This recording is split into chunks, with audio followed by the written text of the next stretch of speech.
is in the building. Facto. Welcome to Ignorance Is Contagious, a podcast about stories and the lessons you learn from them. I'm James LeGrand. And I'm Abdul Majid. In today's episode, we're talking rap beef. From KRS-One to MC Shan to Jay Z and Nas, rap battles have always been a part of rap music. But after Kendrick Lamar's diss verse on the song Like That and responses from J. Cole, Drake, and Rick Ross, people are picking sides and wondering how far this rap beef will go. So we asked the question, is competition necessary or just another way of dividing us? And with us, as always, is the lover of all things funny, Kristen J. Thanks for coming on to the podcast. Hello, thank you for having me. Yeah. What's going on, Kristen? Hmm. So the reason I picked this one is because I love rap beefs. I mean, this is rap beef season. I went down the gamut of all the rap beefs through history. I've listened to a lot of them, the ones that I was able to listen to when I started listening to rap music. So I thought this would be a fun topic for all of us. I know, Christian, you were there at the original rap beef, like the first rap beef ever. Hey, you. You were in the garden. I think it was between Eve and the devil. The snake, actually. The snake had bars. Well, the snake did bars. He spit some bars and then Eve bite the apple, which is a whole other conversation. What? So anyway, Adam, with not that, so much. Adam didn't really come with the heat.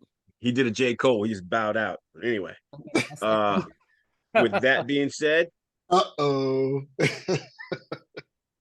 Kristen J, take it away.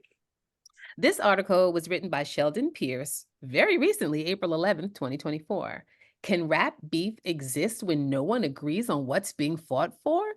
J. Cole, Kendrick Lamar, and Drake in a conflict without a cause. In 2016, then President Barack Obama weighed in on an issue of utmost national importance. Who would win a rap battle between Kendrick Lamar and Drake? Gotta go with Kendrick, he said. I think Drake is an outstanding entertainer, but Kendrick, his lyrics. It was pretty clear what distance he was covering between entertainer and lyricist. It's one that has been subject to debate since hip-hop's earliest days. But just as fascinating to me is the idea of asking the commander-in-chief such a question in the first place. Not simply pitting the two divergent stars against each other in the critical imagination, but supposing that any such showdown could be conclusive, that it could say something substantial about the artist's standing, when even the framing of Obama's answer seems to be partitioning them. Such a battle may yet come to fruition thanks to Kendrick Lamar, who recently made a surprise appearance on Future and Metro Boomin's Like That to take aim at Drake and the other pair with whom they have formed the defining rap triumvirate of the last decade, J. Cole. Kendrick, no stranger to putting others on notice, made plain his distaste for the duo collaborating and asserting their primacy on the chart-topping 2023 single First Person Shooter and decided to shoot back. On Friday, only a few weeks removed from the explosive Kendrick verse, Cole provided his own lukewarm response on the song's 7-minute drill from a surprise album called Might Delete Later. His fire didn't even last the weekend. During a set at his Dreamville festival, he denounced the song, calling it the lamest shit I ever did. I felt conflicted because I'm like, bruh, I know I don't really feel no way, he continued, but the world want to see blood. In essence, admitting he was going through the motions of a ritual he does not believe in. In recent years, Kendrick, Drake, and Cole have been frequently lumped together as a stable of thoroughbreds, sometimes known as the Big Three, in part because of how their respective rises overlapped across the 2010s. Drake was the first to break through as a teen drama bit player turned passive-aggressive love bomber, and his performance of emotional availability and inclination toward pop melody quickly made him a pervasive and sometimes malignant presence, consuming everything in his path. As Drake was expanding from Young Money scion to capital asset, Kendrick emerged on the indie rap giant Top Dog Entertainment's Black hippie supergroup as a world-weary eyewitness powered by a formidable, disarming lyricism. His cinematic debut, Good Kid, Mad City, set the stage for a blue ribbon career elevated by the intrepid jazz piece De Resistance to Pimp a Butterfly, and capped by rap's first ever Pulitzer Prize win for music. Cole, a small market rapper producer studying at St. John's, realized his rap dream by becoming a Jay Z apprentice. And the striving parochial focus and withdrawn disposition of his subsequent albums made him a self-tormented rap monk for a devout following of armchair intellectuals. Every aspect of the recent exchange between these three makes me question who and what beef is for, especially now. There is an obvious thrill in rappers going head to head for the sport of it, particularly at this level of visibility, where exposure becomes theater. But in today's game, the terms of the wager feels opaque. None of the participants seem to even be playing by the same rules, much less for the same prize. Any pursuit of rap's invisible throne seems almost immaterial without real matters of succession to be settled. Can such a thing have meaning if the factions don't at least agree on what is being fought for? Conflicted. Two battles illustrate how hip hop is fueled by competition. Even if the gladiatorial spectacle of great competitors duking it out for glory has historically been entertaining and at times career making, rap beef has usually come with tangible stakes. The Bridge Wars were fought over territory, airplay, and rap's birthright. Drake's feud with Meek Mill was about authorship. His feud with Pusha T is an extension of Pusha's feud with Drake's mentor, Lil Wayne, over style. Every Nicki feud, Lil Kim, Remy Ma, Cardi B, Megan Thee Stallion, seems to come back to the Highlander principle that there can only be one successful woman in rap at a time, which has long been dispelled and yet seems to remain primary directive driving her quarrels. Even Jay Z's shots at Nas on Takeover were a response to Nas claiming he was taking Biggie's name in vain, as both men made a play for his vacated title as King of New York. This latest feud isn't predicated on any slight, real or perceived, but instead is largely about positioning. Who gets to finally break away from the pack? And yet, there is little for any of them to lose and less to be gained. Drake and Kendrick are natural foils that play into an established binary, the commercial juggernaut facing down the highbrow philosopher Messiah. Neither portrayal is entirely fair. Drake has, on many occasions, displayed not just bars, but battle savvy and a love of the form, co-hosting a King of the Dot rap battle in 2011. And Kendrick spent much of his last album rebuking any attempt to put him on the cross as a lyrical emancipator. Yet, there is still something symbolic at play in pitting them against one another. It is hard to imagine a more blatant dividing line for hip-hop morality, and it helps that they are the most celebrated rappers of their era, if by vastly different measures. Cole has often felt like the odd man out of this conversation. Neither hitmaker nor auteur, his inclusion in this so-called Big Three seemed to be out of respect for the relevance he enjoys via a reverent fan base. But his limitations stand out when compared directly to his peer group. What's more, even though it was in part his invocation of the Big Three on first-person shooter that started all this upset, he has never had the disposition for the pugnaciousness and scheming of rap king-making. Drake is petty and has never met a dig he couldn't take to the grave. Kendrick is proud and has never met a challenge he couldn't take personally. Both modes lend themselves not only to settling gripes in the open, but the shoulder checking required to emerge atop a hip-hop scrum. Even releasing his diss on a project called Might Delete Later implies an apprehension in Cole that simply does not fit the format. James, in the history of rap beefs, what is your favorite rap beef thus far? Great question. I go back. I was there for the originals, right? I remember KRS-One really going at it, right? And I was a huge KRS-One fan because of the intellectualism that he showed in his lyrics. I mean, his lyrics were creative. They were highly intellectual, but from the street, and they were cutting. It was cool to see someone that I had respect for when I heard him speak, like just in interviews. I had a lot of respect for the way he thought about things, and then to see his artistry come out and be able to combine all that, it's difficult to do. I almost consider him a philosopher in a lot of ways, but I would say any beef KRS-One was a part of would be one of my favorites. Kristen, in the history of rap beefs, what is your favorite rap beef so far? I will probably, I don't know if the beef itself was necessarily a favorite, but gosh, when Remy Ma did Sheether, I was just like, Nikki, don't say Yeah. shit. That was disrespectful. Oh my God. Talk about a whooping. I mean, Ether, the original Ether, Nas, Jay Z, when I remember vividly when that first came out and I was listening to it, it was playing on the radio and it was being broken down. I forgot which DJ. I want to say it was what's the bomb dropper, the one that's been On around Flex. forever. Him. Mhm.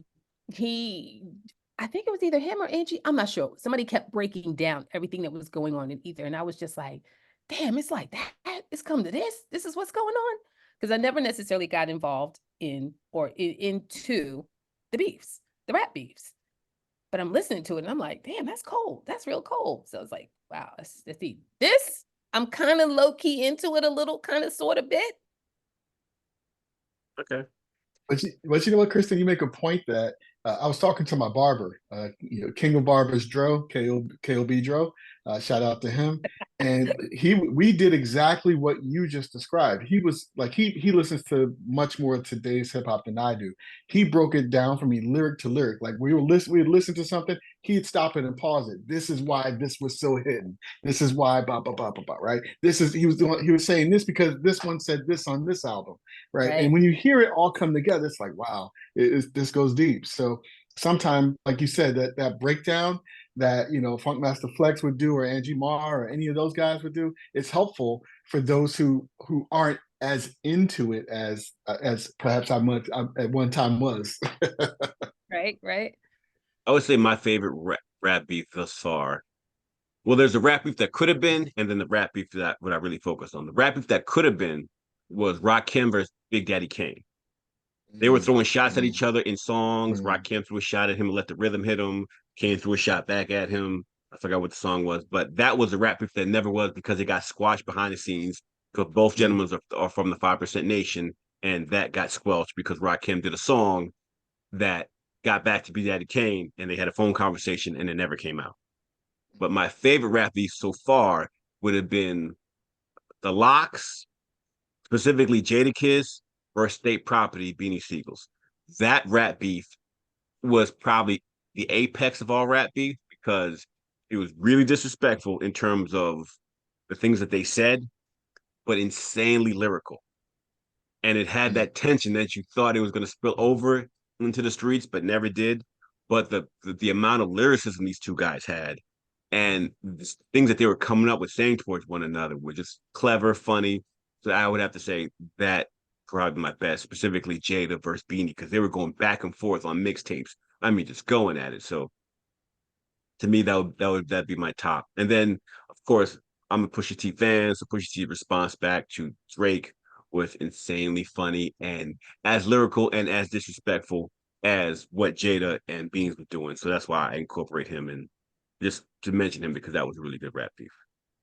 I just want to let the listeners know that while they cannot see you, he has a sparkle in his eyes every night speaking about this rap beef. And it's very concerning because he's like really the visual of the passion as he's discussing this rap beef thing is really it's concerning. But you know what's funny about that though, Kristen, is that's the same sparkle that my barber has. Like when I mentioned to him that we're gonna get into this topic, the way he lit up was like this is it. This is it. People love these. People love these rap battles. They love these beefs. And even to this day, like verses, like if you listen to the verses, if you listen to the verses battle between the Locks and Dipset, the thing that separated the Locks and the Dipset was Jada's freestyle over the Biggie Small Who Shot Ya. That verse was a diss song to 50 Cent when the Locks were and G Unit were going at it. So even to this, like back those rap battles back in the day, you could take a verse out or take a song out and play it today, and it'd still be a radio banger. So. Tupac's diss to Biggie about doing his wife was super duper disrespectful. It was. It was. What are we talking? Yeah, no, there's a couple of them that are out there. We're talking like just pure disrespect. I mean, and he flowed with like ease and comfort and rhythm, and it was like really rude. Yeah. Now It was there's a more than couple. rude. Yeah, Yeah. it's more than rude. You said the right word, disrespectful. Disrespect.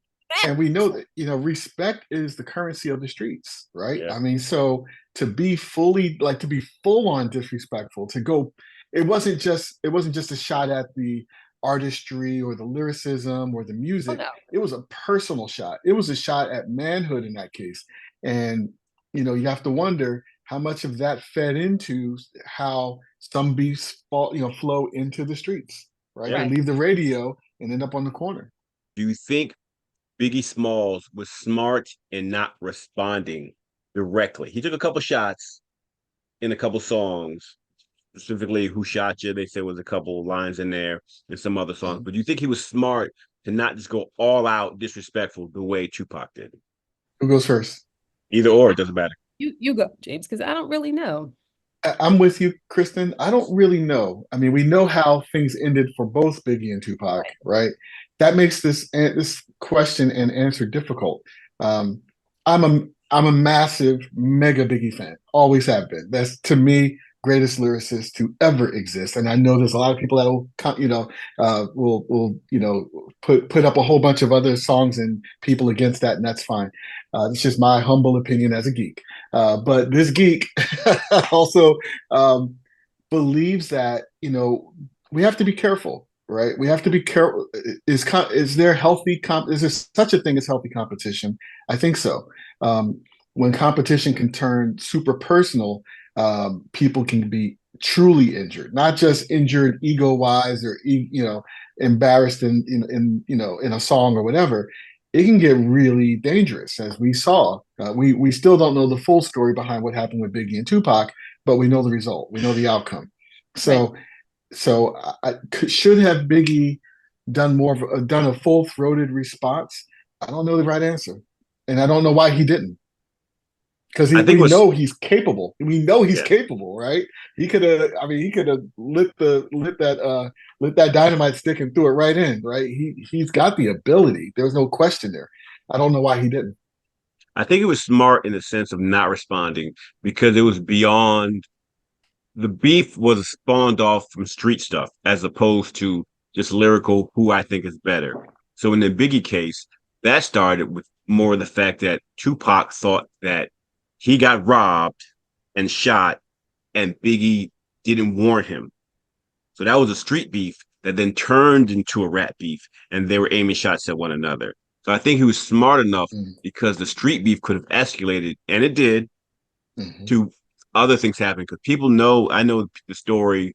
Everybody knows Tupac got passed away, and people know that Biggie Smalls passed away. But there were a couple other people in the mix that in here with hearsay that say also passed away in that the street wars that happened in L.A., Orlando Brown passing away. There's a person named Stretch who passed away. Stretch used to be Pac's boy, and he was all big boy, and then anyway, it gets conflated in terms of the story wise, but it was more of a street beef turned rap beef. But I think he was smart in not engaging lyrically because it could have sparked a whole lot worse. I know people who were in the rap business at the time or around the time, a little bit after, who were still hesitant to go to L.A. because of what happened after the rap beef with Biggie passing in 97 and Tupac passing in 96. And this is 99, 98. I think it was 98 I'm talking about that people were like, I don't know, LA, got to watch stuff out there, LA, if you're a New York rapper and vice versa. And then, you know, Snoop got shot at out here. And there's a whole lot of things that went on. So I think he was smart in not responding. You make an interesting point here that in this case, it was a street beef that turned into a rap beef that turned into a coastal beef. Yeah. Right. And that's where, it was interesting how quickly that evolved and escalated, where all of a sudden, based on where you're from, became an issue, right? Just because, who's better, East Coast rap, West Coast rap, right? The competition aspect went to a whole nother level and then got violent. So it just went beyond the realm of music and into something way, way deeper than I think anyone anticipated. So I it was goes to my listening. next. Oh, you're some saying, Kristen. You were listening? Yeah. I was listening to Method Man talk about on Drink Champs about how he flew out to California. He was just going out there to do some business on his own. And he said he saw Suge on the airplane. They were both in first class. Did you hear that article? I mean, did you see that? Yep, I saw that interview. Yep. I didn't. So he sees him. Suge doesn't say anything, but as Suge is leaving, he gives him the head nod. He kind of didn't respond, which they're shady right there because now it's the whole East Coast, West Coast low bubbling. And then he says he was at the club and he had taken some shrooms. So he's chilling. He sees Diddy. Diddy comes in and he said Diddy was always cool with me, but he was never that cool with me. And he greeted him. And it was almost as if Diddy was doing that on purpose for a visual for those around to see and believe. This is my interpretation of what he was sharing. That we know Diddy's greasy. I think Diddy greeted him with that extra greet to let those around believe that Wu-Tang was on Diddy's side, because at this point it is East-West and they're on the West Coast. And he said the shrooms kicked in and he went and sat on what did he say? He sat on like something. I don't know, but he sat on something and looking at the whole crowd, and then he saw he didn't realize some of the other people that were in the room. I think Tupac was there, but he didn't see him, but he did know Suge was there. And then Latifah was like, what you doing up there? Get down. And that snapped him out of there because he said the shrooms had kicked in. So it was interesting, but it's dangerous. He said it was in that moment that I'm sorry. Yeah. Yeah, no. And then when he goes outside, Diddy rolls up in his limo. Was like, hey, you want to ride with us? He was like, hell no. Wait, who did he said that? Then he said that to Method Man. Method Man was outside. I didn't hear that part. Okay. Yeah. So see that, and that was the whole East-West, like who you were associated with, and that's just messy. So I kind of really don't even like rap beef because you really don't know where it's going to end, and you hope that it doesn't go to that level where somebody, lives are taken. But it's also those hype men. It's always my boys. It's always the fellas in the garage that are also fanning the flame. So just that. I'm sorry. Kristen, not only do you made a great point, not only do you not know how it's going to end, we as the listening audience don't always know why it begins. Right? Because sometimes it begins out of a truthful competition, disagreement, disrespect, something like that. And sometimes it's manufactured because someone needs to, get a little bit more attention. So how do I get more attention? I go after this person so that the media can talk about it because, the media loves a really good, struggle like this. And the media will talk it up. Everyone goes, well, what are they talking about? Now they listen to the music of the person who needed the attention. Now they got the attention they were looking for. So I'm not fully clear on Drake and Kendrick's actual definitive, this is why we're not cool anymore. I mean, I see the progression of the brew, but I'm not clear. Do you guys know the clear definitive, this is what started it? I think what really started the competition part of it, because they were friends for a long time. Drake is on Good Kid, Mad City with Poetic Justice, the song Poetic Justice. He does the verse for him. He put him on his first tour because Drake put Kendrick on his first major tour. Yeah. Yes. So and yeah. And ASAP. And matter of fact, and that's a whole nother because ASAP takes shot on the new song at Drake. Yeah, but I think that's a Rihanna thing. But I think it started with the Control verse that he did on Big Sean's album. Naming all these people where I'm coming to murder all of you, which to me just sounded like the ego, the rap, I'm murdering everybody. And it almost sounded to me when I listened to it as if I didn't name you, that would be more disrespectful because I just want to put everybody on the table because I'm coming to take over the game. And it didn't seem, but I know that Drake took that kind of like, oh, if that's what you want to say. He did, but if you listen to also the Control verse, he also said he didn't say his friends' names. He didn't say anybody on TDE. He didn't say I'm taking out Schoolboy Q. I'm taking out whomever. Nobody knew Schoolboy Q at that time. He named the heavy hitters. I guess. And I know where you're coming from, and I agree with you. I do think that he was just I'm the top of the pile, and he said I'm the king of New York, which goes back to a Corrupt lyric that Corrupt said. But I think Drake is so sensitive that he's like, why would you even mention me if I did all these nice things for you? I feel that way too. So And and Drake is a heavy hitter, right? And Drake doesn't back down either, right? He's like, okay, this is what we're doing. This is what we're doing, and he comes out quick. So So Yes, he did. so here's a question I have. Lyrically, can you go too far in a rap beef? Yes. yeah, No, I don't. I think when you're in war, everything is on the table. is I it don't think war? there. Is it war though? Or is it war? Or is it music? Or is it a music war? I don't know. Yeah, But right. I That think part. there's, at least for me, and I know, and of course, this will be, every individual will have a different answer on this. How far should you go if you got disrespected in a song, or disrespected in the streets and decided to put that in the song? Is it worth going all the way? Is it worth getting to the place where people are fighting in a club or shooting at each other on the streets? Is it worth it? Right. So When it goes off the vinyl. Hmm. yeah, when it goes off the vinyl, is that worth it? So when we talk about war, there's war of words. That's one thing, right? And that can be considered in the realm of healthy competition. But when that war spills out beyond the words, I ask, is it worth it? I think lyrically, if we're talking about rap beefs, the best analogy I've heard, and I just mean the song. I don't mean if it goes spilled off into the street. I mean just words lyrically going bar for bar to see who's the best, because the history of hip hop and most any MC that I've recently listened to from the past and from the present all say hip hop is the spirit of competition. It's a sport. They all refer to it as a sport. And the best analogy I heard was a story about Kobe Bryant during the Olympics when he told his Olympic teammates that Paul Gasol is my friend, he's my brother. But when he comes to the game, I'm going to hit him really hard and check him, put him on his ass to let him know this is where I'm coming from. I'm here to win. Keep all that brotherly stuff on the side. So I do think whatever your arsenal is, you should be able to use it the same way in the sport of basketball.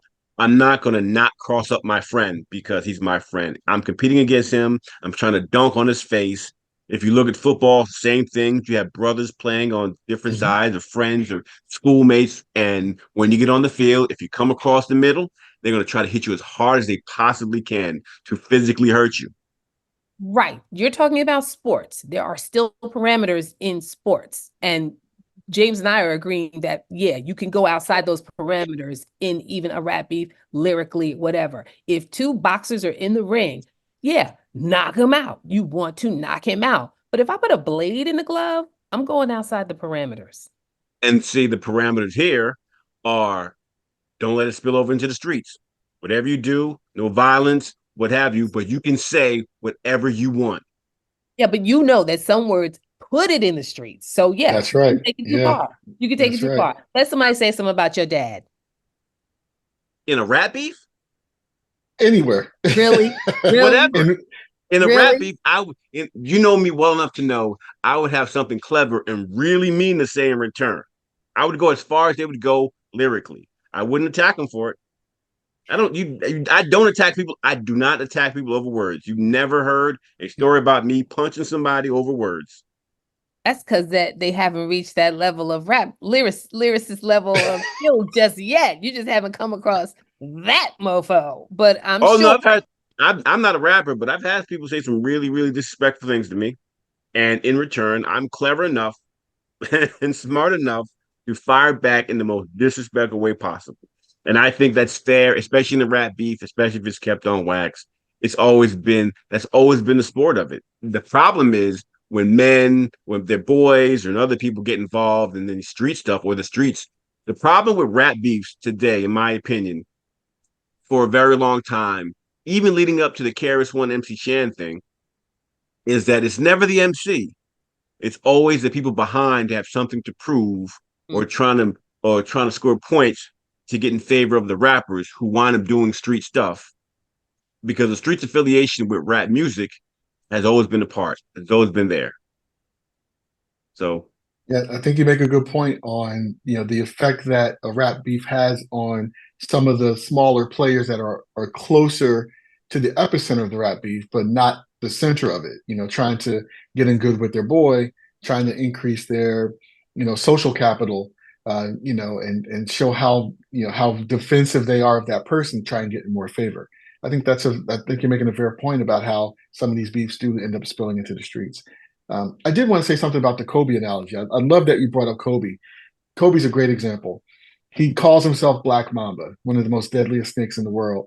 He talks about killing people on the court, right? He wants to destroy you on the court, but it never left the court, right?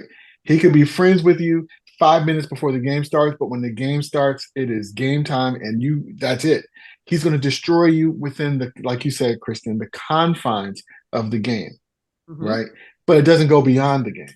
And that, I think that's a healthy competition. If that's what allowed Kobe to do the remarkable, incredible things he could do, then all for it. Looking at hip hop, looking at rap, some of the most creativity we've seen has been because of rap battles, right? People trying to find ways to it's just, you hear that line and you're like, oh, it's like, it's amazing what some of these rap battles can produce just out of trying, one-upsmanship sometimes, just out of trying to be creative, trying to find ways to tie in other things so that people who are really deep into hip hop will hear something that someone who's not as deep won't hear, right? That insider thing, it's just amazing, just the different dimensions and degrees that this stuff can go.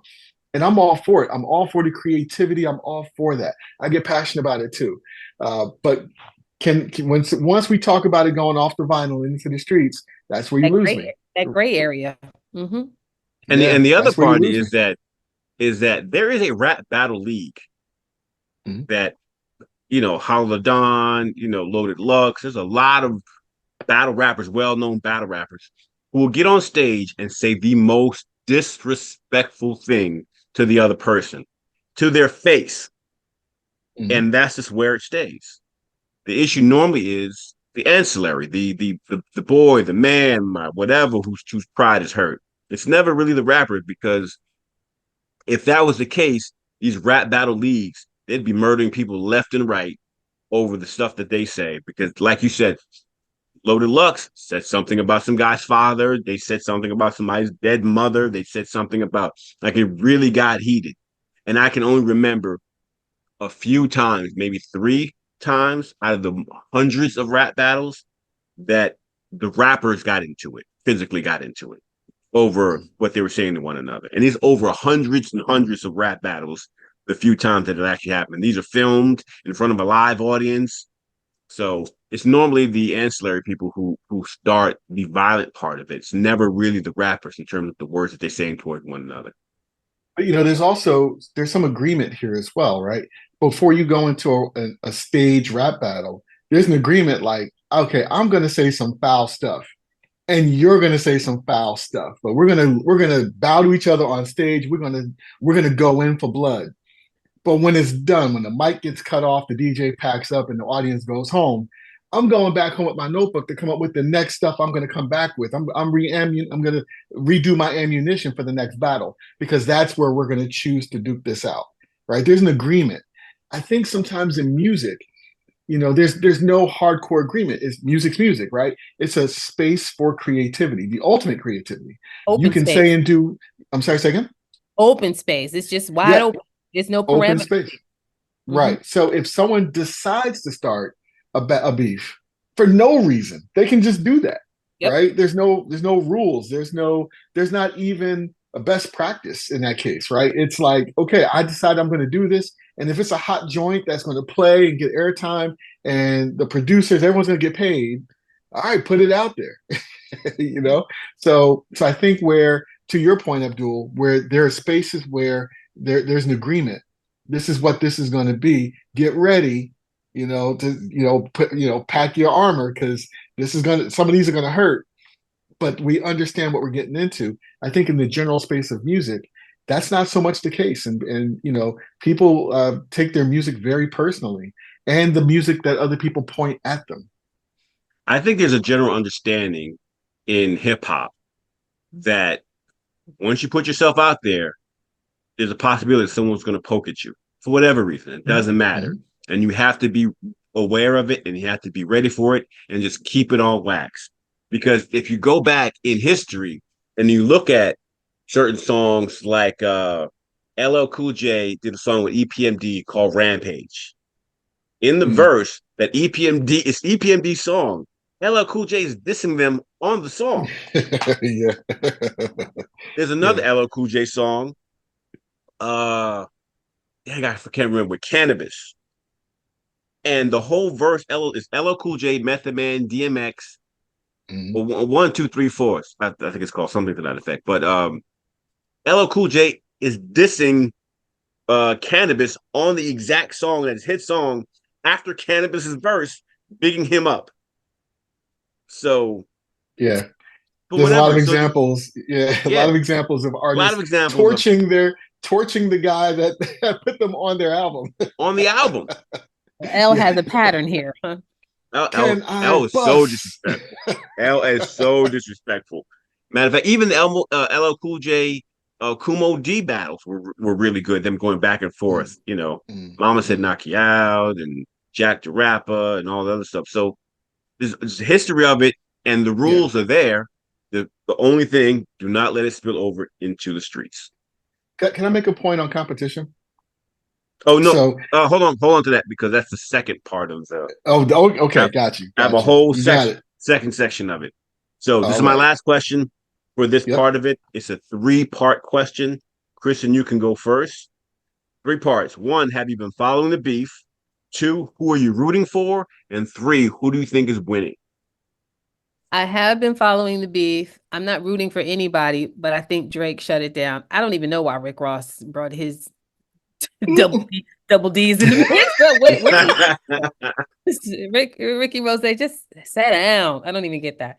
But I respect J. Cole for saying it didn't feel right, and I'm stepping out. Everybody, this is where Slappy and I disagree. He just threw his head back. I mean, you got to be true to yourself. You got to be authentic to yourself. And if it doesn't feel right, honestly, maybe I should wait to the end, but I really feel like this is all strategized for the Hash It Out tour in 2027 or something. And that would be like the best tour ever with all 3 of them. I think that these 3 guys are savvy enough to have diabolically plotted this whole thing. I really, really do.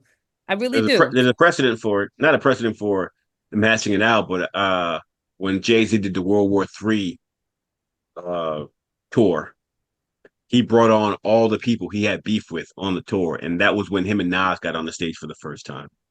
There you go. There you go. Those make for historical classic moments.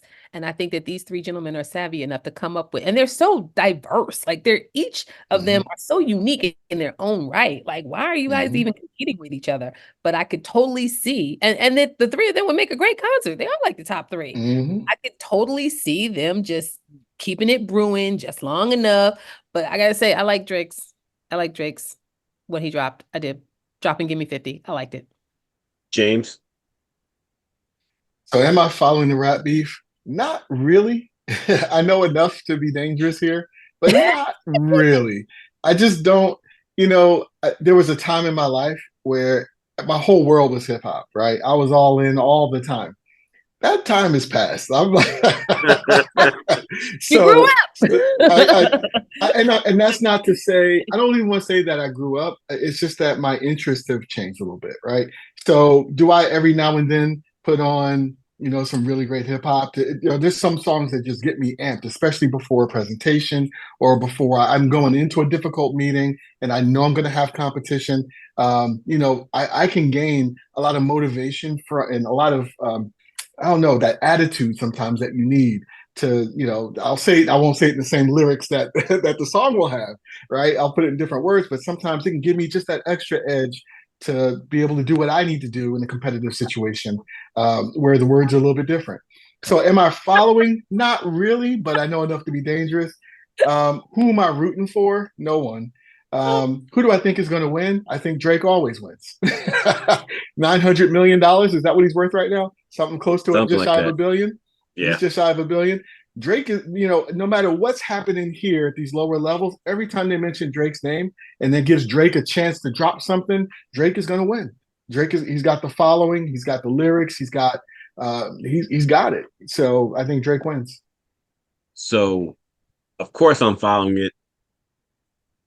Who am I rooting for? I'm just rooting for the sport of it. The person I was rooting for disappointed me so much, and I'll leave that for the last part of this. Who I think is winning. I wonder who that could be. Who I thought who I think is winning. It's a cold world, man. Yeah, it's a cold man. Listen, anyway, who I think is winning, I think it's a jab for a jab. I think maybe Drake had the harder jab because it was a whole song as opposed to a verse, and he really was detailed in his response. I do like the Rick Ross part of it, and I understand why he got into it, and why the beef with them is going, because he unfollowed him, and Drake said something about people unfollowing him, and then he threw a couple. If you listen to Drake's song, he threw like a couple bars at Rick Ross towards the end of the song. He did. He really did. 50. Why is he even kidding? Yeah, all of that, and then that caused Rick Ross to respond. That's not a diss. That's an observation. Why is your old ass in this? But sorry, go ahead. Well, yeah, but he jumped in the fray, and then he said, your highest paying song was because of me. He had a couple bars in there, and then which caused Ross to jump out. So Ross was good in responding back to someone who came at him, because Ross never did a song.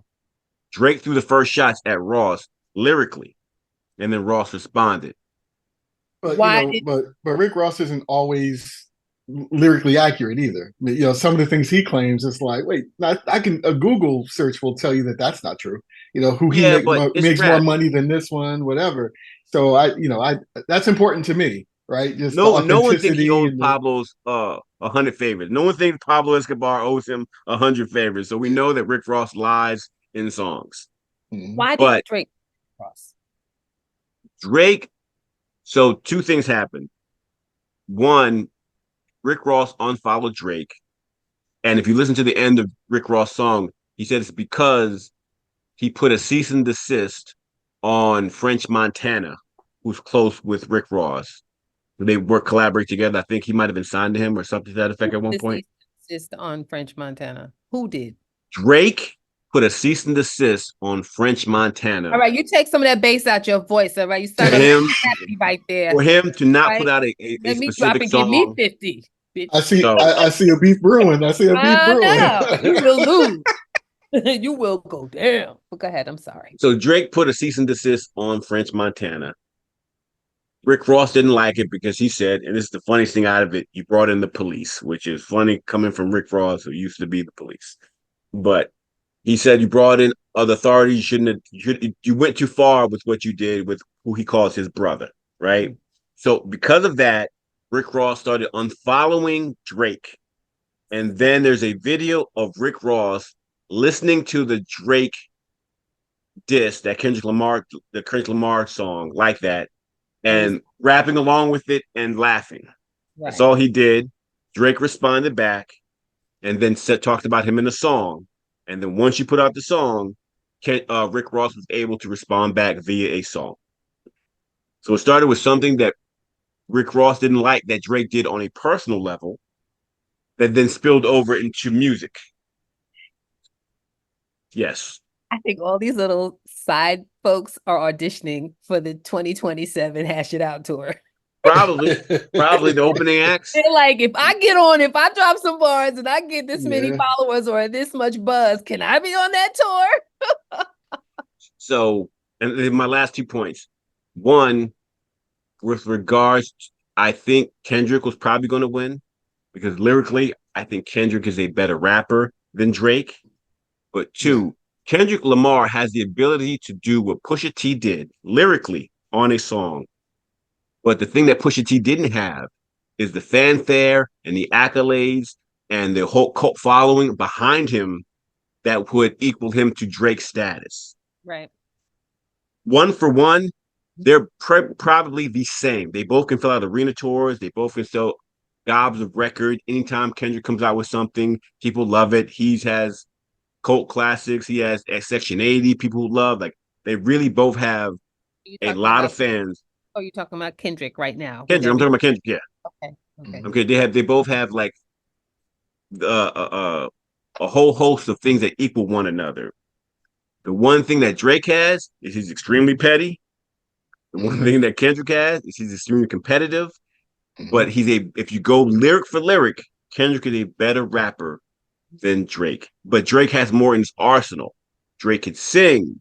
Drake does pop songs. So it's going to be good. But if this is just a lyrical rap battle, I'm leaning Kendrick because of his just prowess, his lyrical ability to come at somebody via a song. Yes. So I just wanted to add a footnote. Just something that you mentioned that just caused a thought for me. Rick Ross. I do want to give him a shout out because how difficult is it to have been a formal corrections officer that then jumps into hip hop, right? I mean, we're talking about people from the streets who are going to support this music. And that's the closest thing you're getting to police, to some Yeah. people would say snitch, to all these other things. And yet, Rick Ross is worth what, almost $100 million from what everything he's done. Over So that. for him to have over that, so for Rick Ross to have had the gall to even think he could start in this industry, much less be successful, I give props to that because he did not let what would have been perceived as a stopping point for someone else. He didn't let that get in the way at all. He jumped in with both feet. So I just have respect for that. There's more to it than that, though. One, he had street connections that vouched for him, and somebody else's name. He did take somebody else's name, but I'm talking about the street connections in Miami. Ricky Ross, Rick Ross, the original the original Rick Ross from California. Yeah, that's the whole thing. But Rick Ross, the rapper, is down with the Zopounds, which is the Haitians in Miami, and they got a lot of pull. But they can't make you buy a record, right? No, but they can give you enough street cred to say because Rick Ross's angle was, I might have been a correction officer, but I was really incognito working with the street dudes, bringing in, doing work. That was his angle. Got you. And then he got co-signed by all of the, Carson City Cartel, I think they were called, and the Zopounds and a bunch of other groups out there in the streets that he was connected to that gave him, like, if you look at any rapper, most of them have a guy behind the scenes that's street connected. Even Big, even Pac, like they all had not a Pac at the beginning, but Pac had the Black Panthers, which was a different animal, but they all have like a street dude, different time, right? Yeah, different time. Most of these rappers have a street connect, whether it be a gang relation, a dope dealer relation, some relation that give them credibility for you to run out in these streets. They give you protection, and they solidify the story that you're telling. So, and Rick Ross had that in spades with some of the people he was working out within Miami. And then let's not even forget about the corporate interests that can hide a bunch of stuff. These labels do a lot of marketing spins and what have you. So that's the whole thing. But before we go on to my last section, let's speak about Jermaine Cole. Jermaine Cole. I was rooting for him in this rap beef, and I was so beyond disgusted how he just tapped out for his mental health reasons. As a human being, I respect anybody's ability to say, this is beyond the pale for me. I didn't feel good. So I regretfully decline or I regret my actions.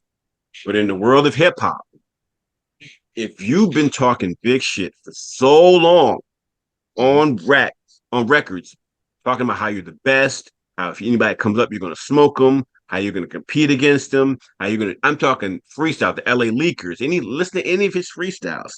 These are his words. If you listen to the song that he referred to, the Big Three, he says in the song, I like when they talk about the Big Three. He said that himself. He said, but he feels like he's the Muhammad Ali of this. He sure did. He came up with the idea of Big Three. He said he was the best. And then when he got challenged, put a song out there that got lukewarm response. And then he came back and said, "Oh, I feel bad." I think if this song was on fire, people said, "Dag, he Pusha T'd him." He said the whatever. I don't think his response would be the same. But also, he didn't have to say anything. My biggest thing is that you came out of nowhere, not out of nowhere, but you came out the woodwork and responded to something that was a light jab at you that you could avoid it. Because you've been avoiding other light jabs here and there every once in a while from other people. So you didn't have to say something, or you could have came back and said, "Hey, listen, Kendrick's my brother. I'm not going to say anything further than that." The fact that you went on and on about how I couldn't sleep and I was so hurt by it and this is hurt my spirit, and I thought that was nasty. You should have just bowed out and said, from this point moving forward, I'm not going to engage, or said, let Kendrick take a shot at you and just take it on the chin, like you said. He said, "I'm. If you want to take a shot at me, I got my chin. I'm holding my chin." I mean, come on, man. In a rap beef, like the rules of this thing. That's like someone getting into a boxing ring, throwing a jab. The guy throws a jab at him. He throws a jab back, and then goes, "Oh, so I'm so sorry. I don't want to box anymore." Like you jumped into the ring, you put on the gloves, and you talked about how you were the best the whole time. I'm a shot put guy. Yeah. Shot put. I'm not a boxer. This is too violent. But I entered the wrong ring. Yeah. Now, Slap, you went through this whole your upfront disclaimer was, I respect somebody that steps away for their own mental health. Your response when he did that to me was disrespectful. You went off on Jermaine. Well, I just yes. want everybody to know that whole you care, you agree with somebody stepping away for their mental health. You did not care about how you felt. as a human being, all kinds of XYZs. Well, as a human being, I care about his mental health. As a part of this rap music stuff, I don't give a shit, man. Like, what is wrong with you? This is indicative of a whole generation. His behavior is indicative of a whole generation. He sounds like a disappointed uncle. I do. When it's a generation of getting trophies for not doing anything, and then when you finally participation awards and stuff like this, it's indicative of all the things that when you finally get held to the carpet and say, "Okay, listen, okay, show improve," and then you go out there and didn't do well, and then now you want to quit. And now we're supposed to feel sorry for your mental health and your feelings? When the whole time you were taking shots talking about how you're the best, you'll son anybody. If anybody gets a chance, just go back and listen to his LA Leakers freestyle that he put out about a year ago. Or listen to anything in the last year that he's been saying on songs. But now the difference is Kendrick was his friend. He included Kendrick in. When I say I'm better than everybody, he didn't say I'm better than everybody and Kendrick is my friend. But what I'm saying is 7-minute drill was a response to Kendrick, correct? Yes. If he were responding to somebody else that wasn't his friend, he might have come with a little bit more ammunition. Then don't say anything. I'm not going to disagree with that, but damn, Slappy, the brother didn't. There are two brothers in boxing called the Charlo brothers.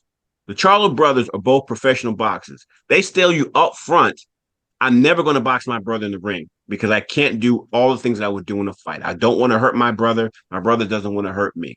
So they make it a point not to jump in the ring. Once you jump in the ring, your brother didn't give a damn about your feelings. He called you out. So then you respond back, and now you're going to apologize? I mean, come on, man. It's just the pussification of America. God damn it, man. Let's hear what James has to say. I love it. I don't disagree with anything Abdul has said. So what I mean by that is if you're gonna participate, then you've opened the door, right? You're inviting this. You're stoking this on, right? In the streets, you know that if you say something to the wrong person, you're gonna get punched in the mouth. right? So there is that aspect of, be careful what you reap because someone else will help you sow it, right? So I hear everything you're saying, and hip hop in particular is intolerant of people who come out with all this bravado and then back off at the last second, right? So all that's completely true. There's another angle here that I have to take, though, because I believe in personal evolution. And I do look at this and go, okay, I see the street side of this clearly because, where I grew up. But because of where I am today, I do like the fact that there's a person who is a public figure who was in a very public, highly publicized rap battle who said, pause, I'm going to pull back on this. I'm not only am I going to apologize, I'm going to remove the song, right? That takes a lot. That takes a lot for someone to make that decision, knowing that it's going to cost them money, knowing it's going to cost them street credibility, knowing that that opens the door and invites even more attack, right? So I don't know what his real reason was for doing this, and it may be as simple as what he said, right? This is my brother, doesn't feel right in my spirit, whatever. Whatever his reasons were, I don't quite know, but I'm pretty sure he knew what the consequences could be and probably will be, right? So there's a part of me that that holds a space for seeing where this evolution that he's going through is going to take him. Is it a full evolution? Is it temporary? Is something going to happen that's going to bring him 100% back into this? Is this going to damage his career long term? I don't know. But for just this moment, I'm just because of where I am as a Taoist, as a person who just thinks so much about personal evolution and personal development. I like what he's doing. It's going to cost him. I have no illusions about what this means in the world of rap. I know this is going to cost him in so many ways, right? Because so many people are expressing that same anger and that same, disgust that Abdul has. And again, I'm not saying that's misplaced in any way. In this arena, like you said, you jumped into this arena and you threw punches and then decided to apologize and bow out. I understand how that looks. Because of what I think about, because of what I hold value in, there's a part of me that looks at what J. Cole did, and I go, all right, I see you, and I'm hoping that this is something that he'll continue down that path and will lead to good things for him. But in the short run, he's going to get torched on this. Just a quick response to that. Mm-hmm. J. Cole needs to retire. No, he doesn't. He does.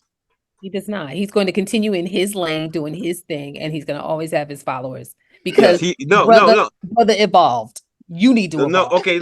So I think J. Cole needs to retire because if you listen to J. Cole's rap, he better stick to the Love Yourself song. He better become PM Dawn at this point because he says anything outside of I'm the nicest, I'm the best. He can't do that ever again. J. Cole said, "You don't get to tell me what I do. I skip to the beat of my own drum." Yes, and then you're gonna have a chorus of people telling him to shut the fuck up because of what he just did. No, the second point. I don't disagree. I don't disagree. Here's where why people are so upset about it, because of the idea that it's a sport, and it's constantly referred to as a sport. If you look across the board at any sport, quitting is looked at as the worst thing possible. Even in basketball, if you flop, someone hits you and you flop, people are like, come on, man, like play. The game has a sort of integrity with regards to competition, that you want your opponent to compete at their highest level against you. In all sports, if in boxing, if you don't come out at the bell and you sit at the ring, you're never looked at the same as a boxer. In basketball, the same. Weren't you? You were really rooting for him. I was really rooting for him because I thought I think he had the skill set. I think out of all of them, the way he's been rapping over the last year was insane. And I think skill set wise, he's probably the better rapper out of all three of them. But the fact of how he went, no one in boxing, in football, in baseball, in any sport likes a quitter. Sprinkles are for women. James, what were you going to say? And again, I still don't disagree with anything Abdul said. This is an and I think culturally we're all changing. I think about Simone Biles. Simone Biles, That gymnast. Yeah. So Olympic gymnast, right? Who top of her game in the Olympics ended up with something called the twisties. This is where, if you've ever been a gymnast, and I have been, there are times where you can lose your place in space. So here you are, your feet are not on the ground, you're in space upside down, and you lose your place. And it's a truly dangerous thing. I have had very dangerous falls. I wouldn't attribute it to the twisties, but or maybe a small version of it where I lost my place, and thankfully I'm still here and still able to function, right, without any long-term impacts. She saw it happening, bowed out. The media was really behind her. Oh my God, she's taking a minute for mental health, all this other stuff. Probably just as many people were like, she's a quitter, you're at the top of your game, you'll never be the same, all these other things. So Simone Biles retires and then comes back. mm-hmm. And she's back to the top of the game again. I honestly think she came back to respond to all those people that told her that she quit because she wasn't as good as she thought she was. I think she didn't allow herself to fully retire and rest because now she had something to prove to all those people who were saying that there's now an asterisk next to her name, for her place in greatness in the sport. So I say that again to say I hold a place for Simone Biles because here's someone who did what she thought was right to represent where she was in her mental health journey, who got absolutely torched for it. And the minute she did it, I knew the response was going to be harsh, and it was. Same thing with J. Cole, right? The minute I heard this, I was like, oh no. Like, you just know that there's a group of people that'll just never see that again. Simone Biles is answering that by performing at the height again, trying to get back to the Olympics, and she's gonna erase that asterisk. J. Cole, we'll have to see. I don't know if he can do that for all the reasons Abdul said. I don't know that he has I just don't know, but I want to watch and see. But I still hold the space for that personal development, that personal evolution, and I'm hoping that he'll do well as a result. I hold a place for Simone Biles as well on the losers list. Here's the thing about Simone Biles, Osaka, J. Cole. Here's the thing that disappoints me more than anything, and it's a generational thing. And I know I'm getting into my old man bag. You want to talk big shit and quit. Like, you can't. Those two things are hard for most people to comprehend. If you want to talk, Simone Biles had the word "goat" put on her uniform. Mm. And then when it was time for her to do it, and I understand the twisties and the whole nine, but she tapped out. You can't talk big, crazy shit and then quit and not expect people to feel a way who've been financially and emotionally engaged in your success. Buying the tickets, buying the album with Simone Biles, buying the posters and the uniforms, the whole thing. To then, when you finally get to the big stage, you quit. That's hard for a lot of people to comprehend, especially if you're going on and on and on and on about how you're the best. Well, and then if you look at previous generations of people who've done the same thing, they've got the exact same treatment. And if you look at the people who persevered through the adversity of whatever it is, Muhammad Ali versus the government, I forgot the track runner's name who was in the 100, blew his hamstring out and had to limp to the end. Like, he knew he was coming in last during the Olympics. It was the 1996 Olympic. I believe they were running the 100. He blew out his hamstring, and he's from Canada, and he wanted to finish. He was going to come in last. It didn't matter. I'm going to limp over the finish line because I started this thing. And I'm going to finish this thing. And then we have a generation of kids who want all the prestige, all the acknowledgement, all the great things that come with being the best, and also want to quit.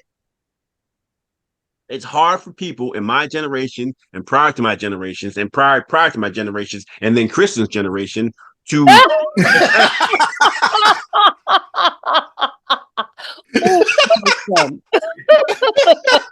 And the wild part is I'm older than both of y'all. So I don't know. Hey, Granddad. Maybe this is the evolution that we need because the expectations that you're putting on individuals is unreasonable, period. So maybe this No, is they do it to themselves. No, they don't do it to themselves. The fact that you're sitting up here like you don't get to talk shit and then quit. I mean, she's human. These people are still human. Abdul's point is, then don't talk shit, right? Don't talk shit. Abdul's point is, Simone if you're didn't talk going, shit. if you're going Simone to, if didn't you're talk so shit. so there are athletes, there are people out there who are amazing at what they do, and they never verbally distinguish themselves as greater than anyone else, right? They Barry let their Sanders. performance, they let their performance talk for Simone them, is a right? goat. Simone was a goat at the time. Go to up quitting, until the that go to moment, quitting, the greatest of all times at quitting. She did it on the up until- the until biggest stage moment- possible. Up until the moment before she took time Don't matter. off, she Don't was the matter. goat. So Don't matter. she's not claiming something that wasn't accurate. It don't matter. See, this is You talk, you don't talk no more shit. Okay? You talk mucho shit. You talk mucho Friday shit. Yeah, all but the But he don't back I down won't either. quit. I never back down either, do I? He won't I back don't down. quit. He won't back down. This is one where I'll disagree with Abdul on the view of Simone Biles. To me, she is the GOAT, always will be. I know Ab, Ab is right in his way too. A lot of people believe the same thing Ab believes, that if you're going to talk shit, be on the greatest stage ever, and then not perform, what is that? Then are you really the GOAT? And I think that's exactly the reason why Simone Biles is back. I think she's back to put that perspective to bed. So, but we'll see. But we should probably let's get to that second half. This is the let's first get to half. the second part. Yeah, let's get to the second part. Yeah.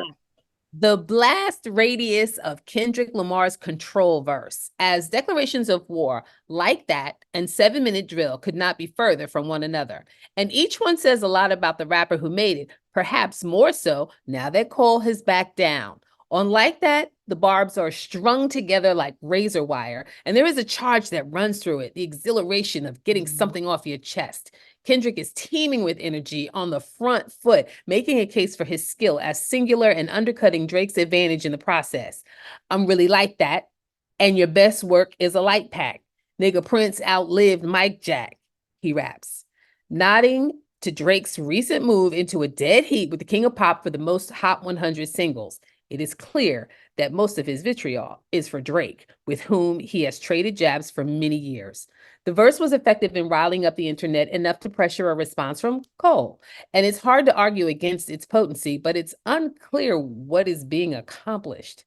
Unlike his scorched earth verse in Big Sean's Control, where Kendrick was an upstart staking claim to an authority that had yet to materialize, but felt inevitable. Like That does not say anything his work hasn't already said for him, and it cannot cut into the market cap of his competitors. He also has not changed his state of play, as Pusha T once did. He sidesteps detailed talking points for undermining both artists to come at them straight on, which is more in line with a move to maintain the status quo than shake things up.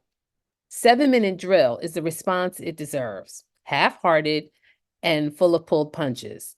The song and its subsequent disavow are befitting of a rapper who made Pride is the Devil, one wrestling with the pressure of his ego at all times.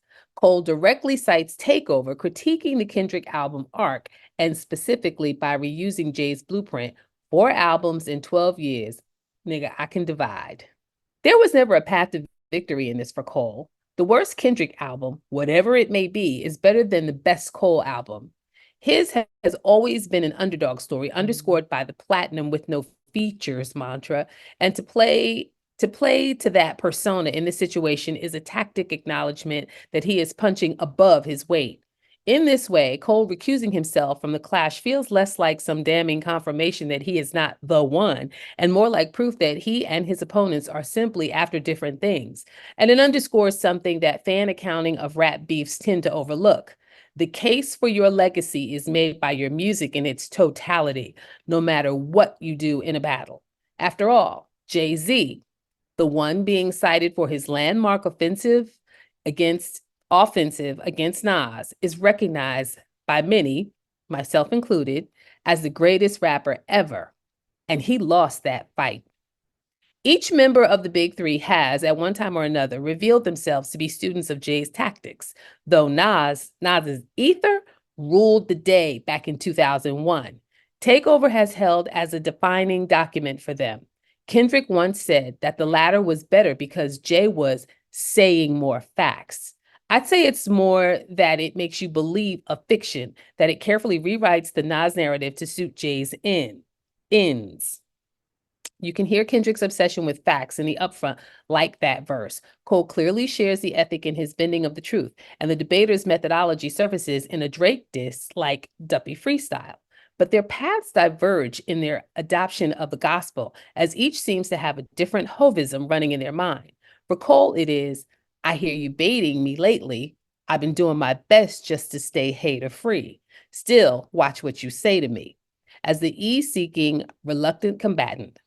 For Kendrick, don't talk to me about MC's got skills. He's all right, but he's not real. As the obsessive heir apparent. For Drake, men lie, women lie, numbers don't. As the all-consuming data machine in a time when fans wield figures like a cudgel. One seeks success in solitude, one in culture shifting, one in quantifiable ubiquity. Militancy suits Kendrick best, and to play by those rules is to skew the elusive target at the center of rap discourse in his favor.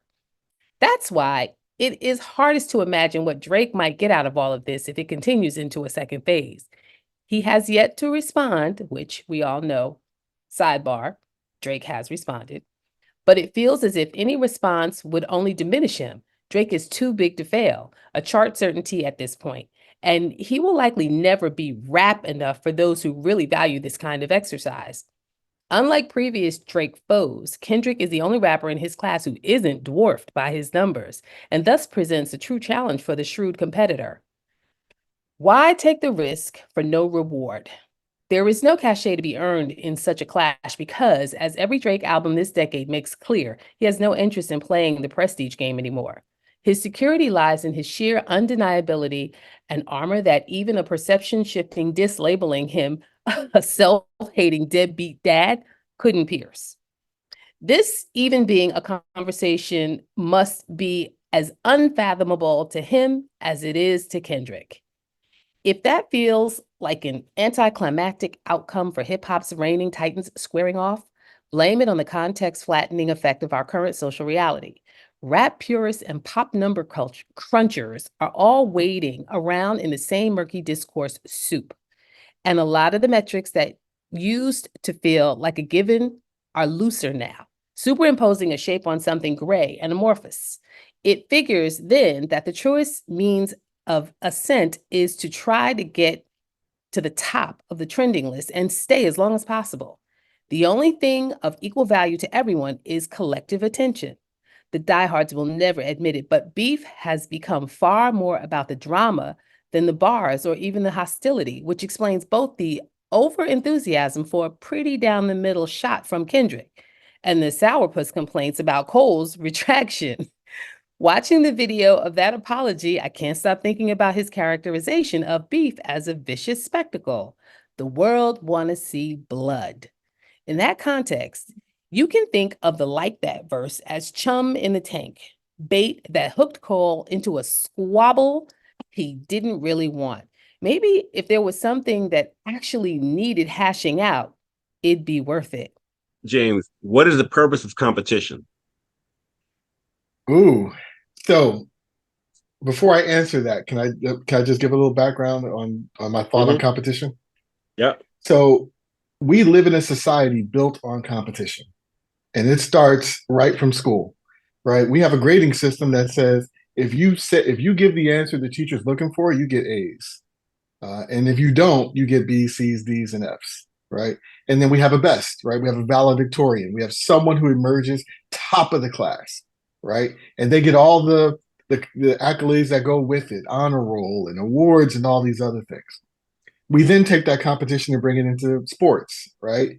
You know, who's the best, who's the fastest, who's the strongest, who scores the most, highest rebounds, highest number of passes, all these other things. We're always rating people against other people, right? And then we do it in business, right? The businesses that compete really well make the most money, and that's the barometer, right? And what businesses are run the best? The businesses with low debt to equity ratios, they're considered the best. We rate everything, and even in our own lives, right? Who gets promoted next? You've got 5 people all equally yoked, all equal at a particular company. Who gets the promotion? Who's distinguishing themselves enough to get to the next level? All competition, all of it. Our entire society is built on this, and it starts pretty much the day we're born, right? The loudest baby gets the attention, right?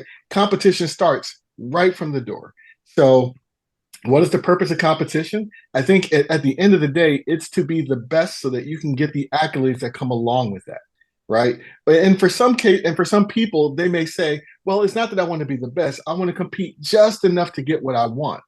But they still recognize that means there's some people that they have to step over or rise above in order for them to secure their place in that chain, right? So for some people, competition is cementing their name in history. For some people, it's competing against themselves to be their personal best, right? How do I get better today than I was yesterday? So, but it's always, how do I compare to something else, whether that something else is other people or to myself or to some statistics that are out there. It's always a comparison. That's the benefit of competition as well as the detriment, right? It can work really well for you and help you be better, be more creative, be more inspiring, all those other things. But it can also leave you in a place where you're judging yourself harshly because you're not as good as someone else or as good as you used to be. So yeah, competition is one of these very complex things that I could talk about all day. Yeah, I'll leave it there. Kristen? Yes. What? What's the purpose of what is the purpose of competition? I don't know. I'm not competitive at all. At all. Thank you. Next. I'm really not. That's why J. Cole, to me, I resonate with him because he's in his own lane. He's just like, he got sucked into that by his boys, the fellas, what you got? You got to come back. You got to say something. No, you don't. Wow. You just took all accountability away from J. Cole, but that's a whole nother story. So, because he wrote the lyrics, he put it out, he put it to a beat, he made the beat, but that's not J. Cole. That's his boys. Okay, fair enough. No, I think no. Don't even try to spin that like that. I know what he did, but he also said, "This is not me. Let me pull it back," and that's okay. Punk. if the listener can see Abdul's face right now. He hates it. Oh, he hates it, everybody. Ooh, he's steaming. Slappy took it personally. Like, he was just like, what? I did not take it personal. I think you did. Cried like a little bitch. Yeah, I did one. I don't like all the people copping pleas for him. But that's another story. No. There is a personal responsibility that J. Cole has to take. To your point, he said the words, he published it, he put it out. And now he's got to take responsibility for what he did, and then he's pulling it back and saying, "You know what? I'm deciding I'm not going to do that. I apologize, and for the following reasons." And whether you agree with the reasons or not, that it's out there now. Now there's a reckoning, there's an accountability, and he's absolutely going to get torched on this, no question, right? I mean, this is the worst offense you can do in hip hop, right? Is to in a world where respect is everything, he lost a lot of people's respect. And he did that. You're right. He did that. But is he doing that? Because I have to believe he knew this was going to be the result. Was it worth it for him to do that because of the value that he has in a friendship for himself or some other reason? And that's the reason why he's doing it. Only he can answer that. But he has no choice but to hold accountability. It's all coming his way.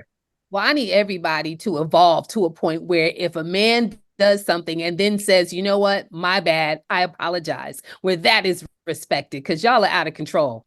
Everybody. See, and that's the main issue I have with this thing is you're dismissing man business. And some things from men to men, they only understand a particular way. And you're adding this feminism into something that has nothing to do with what we're talking about.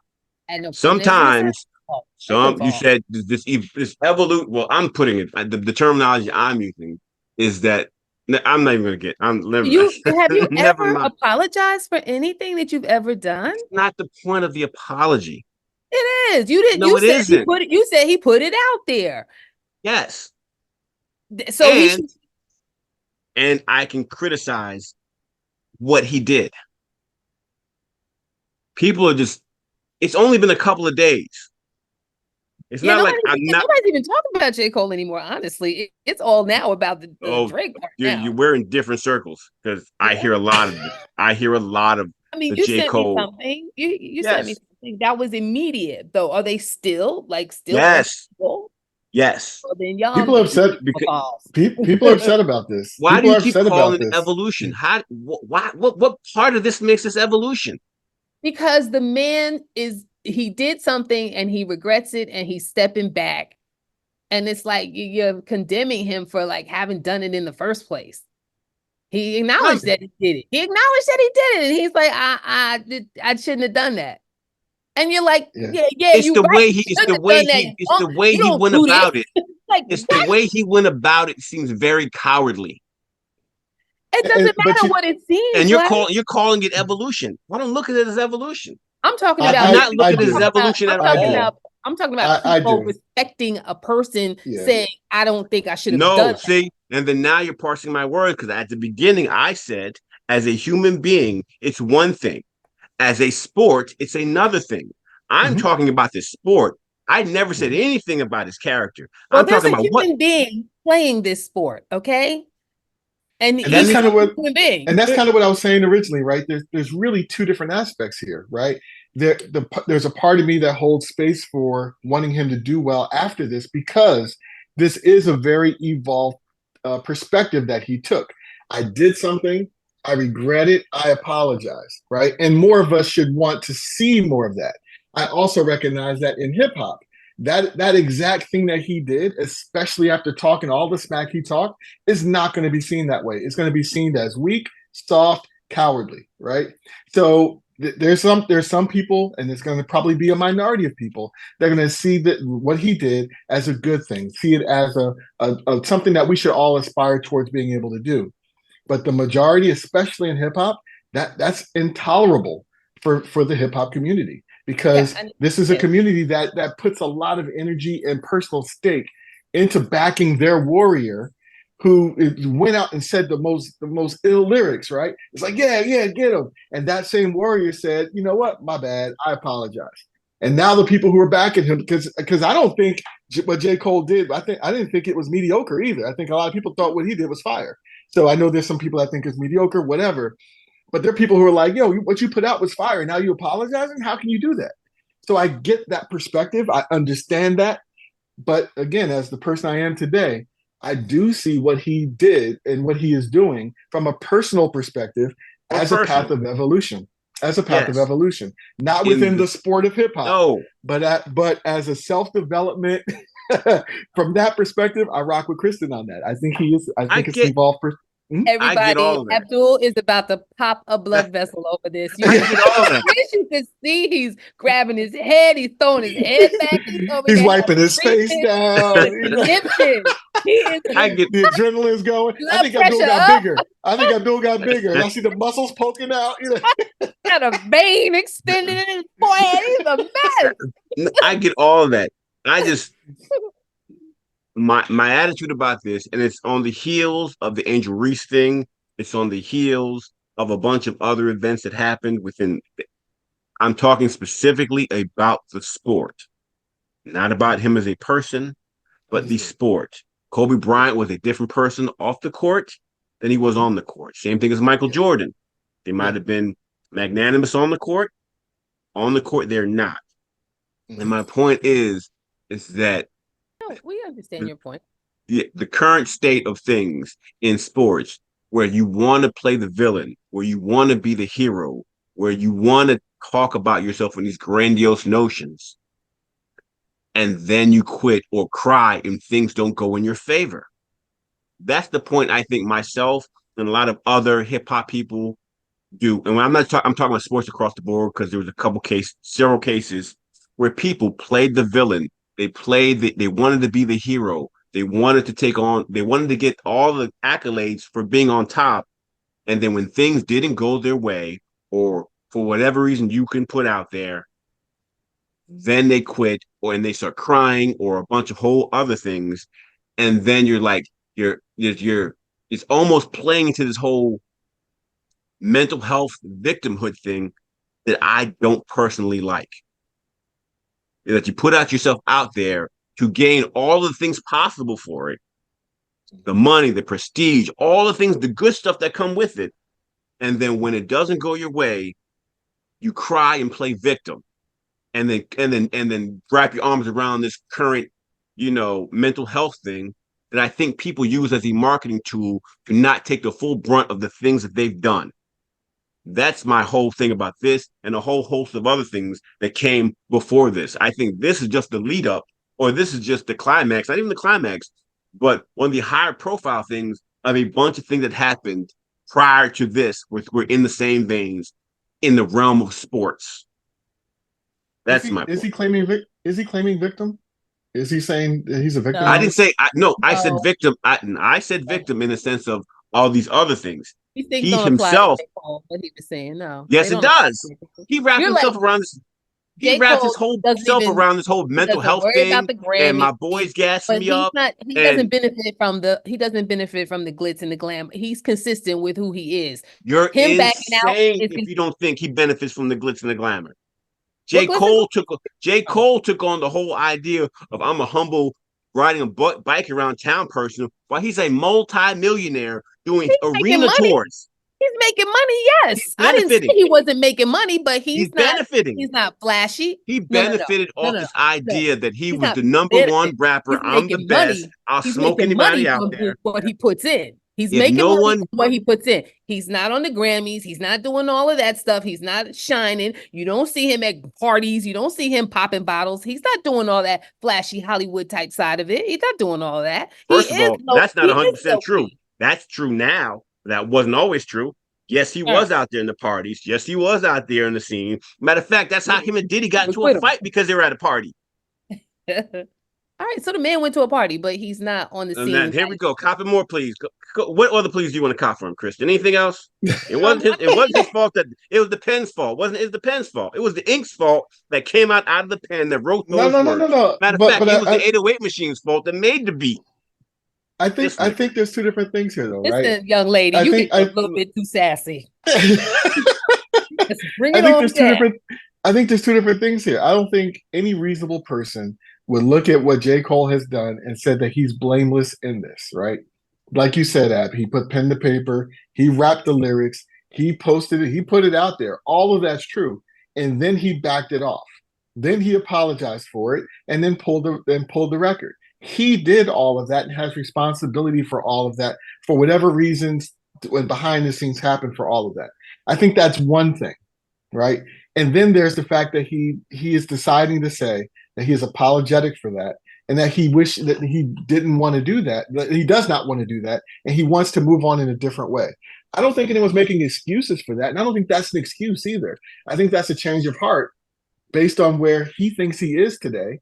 And I think we as a society are still very much in the very beginning of a process for being able to possibly one day accept that someone can regret their actions, apologize, and be able to move forward. After doing something as bold as he did, to talk all the shit he talked and all that stuff. Because you're right, those two things don't match. He talked all this shit, now he's apologetic about it, right? And that's the problem a lot of people have. But I'm hopeful that there's a time in our society's history, while I'm still alive, where I can see more people in society be more accepting of the apology, to say, all right, yep, you own everything you did. No one's saying that you didn't. You own all of that. You're no victim. You created the situation, but you apologize for it, and we're gonna let you go with that. Okay, you apologize, got you. Move on with your life. We're not there yet. We're not. Yeah, we're not even at the beginnings of being able to do that as a society. But I'm hopeful that space will open up more and more, and we can move more in that direction. Today, too many people today have that, that sword over their head for their entire lifetime.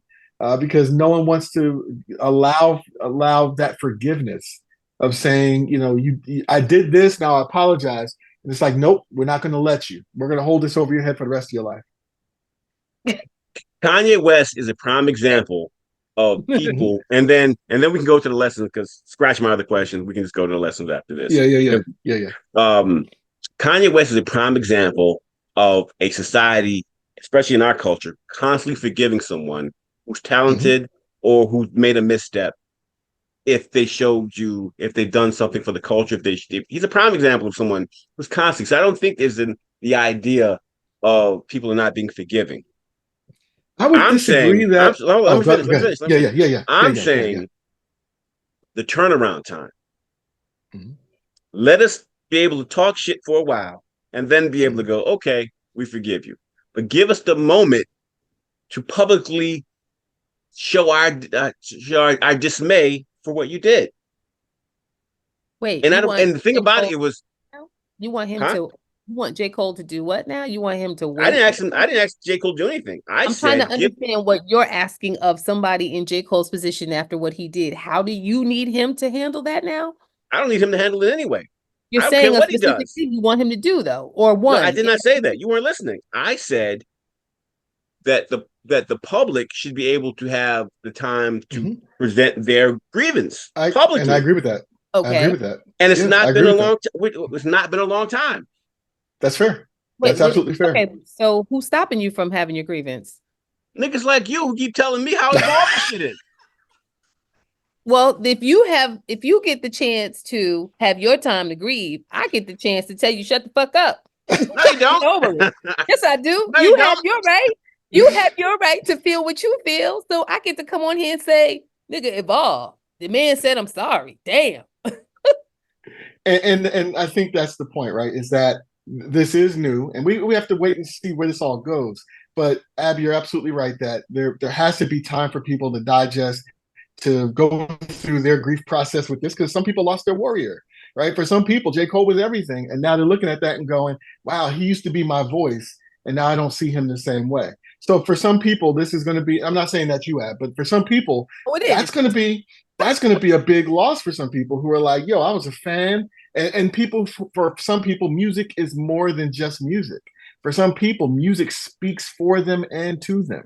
And for those people, this was egregious. This was like, wow, this was the guy I put all my energy into, all my heart into, and he let me down in the biggest possible way. For some people, they're going to see it that way, and they're going to need time to heal. So Abby, you're absolutely right. There are people that have the right to grieve and to talk on that grief. All of that remains true. I don't see anything wrong with what you said there.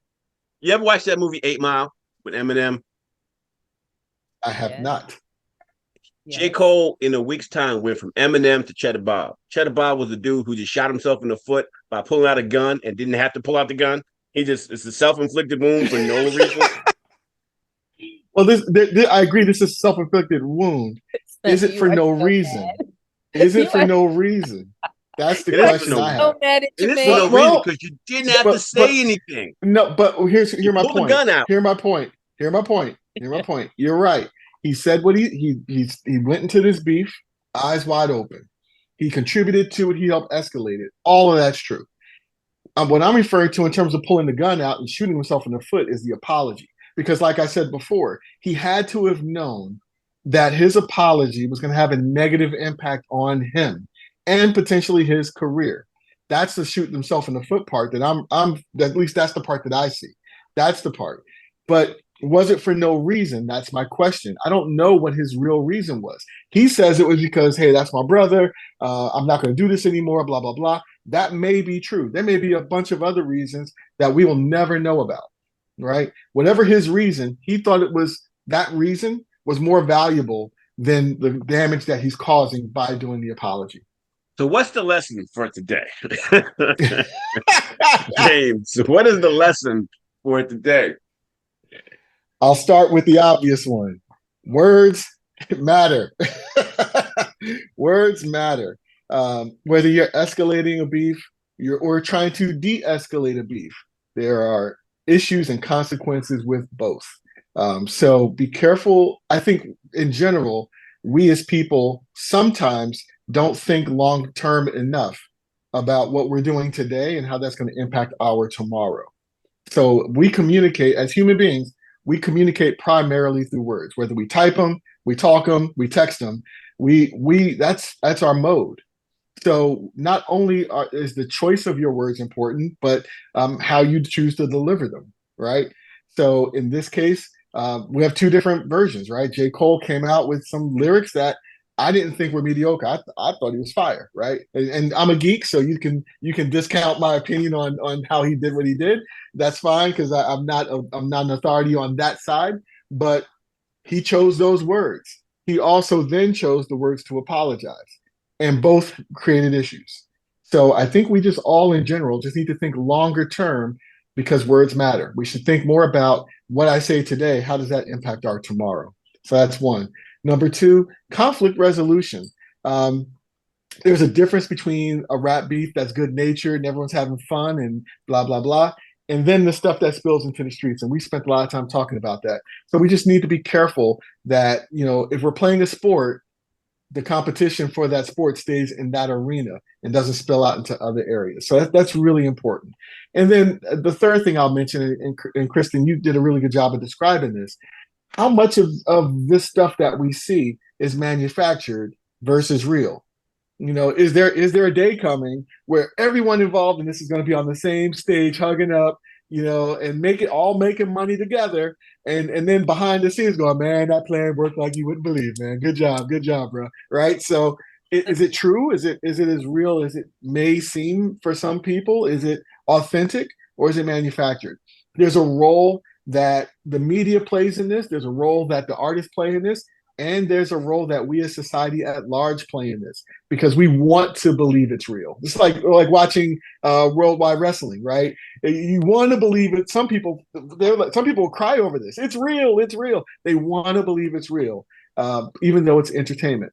So I think we just have to be careful of our role in all of this. Also, we're not innocent bystanders. If we're picking sides and we're saying, one person's better than the other, and we're looking forward to the next torch that comes out, we're a participant. Kristen, what's the lesson in this? Play pussy, get fucked. Greg Atkins, 87. Now, this may surprise you, but honestly, I feel like don't step in the ring if you ain't trying to fight. So, Right.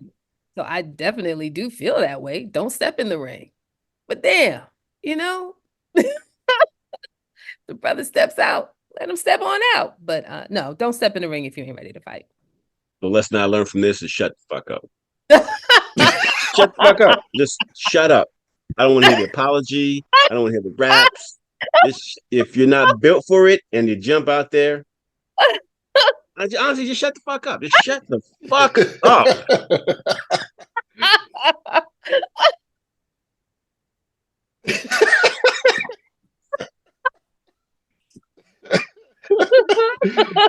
That's it. This has been this latest episodes of. I'm sorry. This has been the latest episode of the Ignorance Is Contagious Podcast. Please like, share, and subscribe on all social platforms. And until then, Kristen. Thank you, everybody. Shut the fuck up. The Rock is in the building. Facto.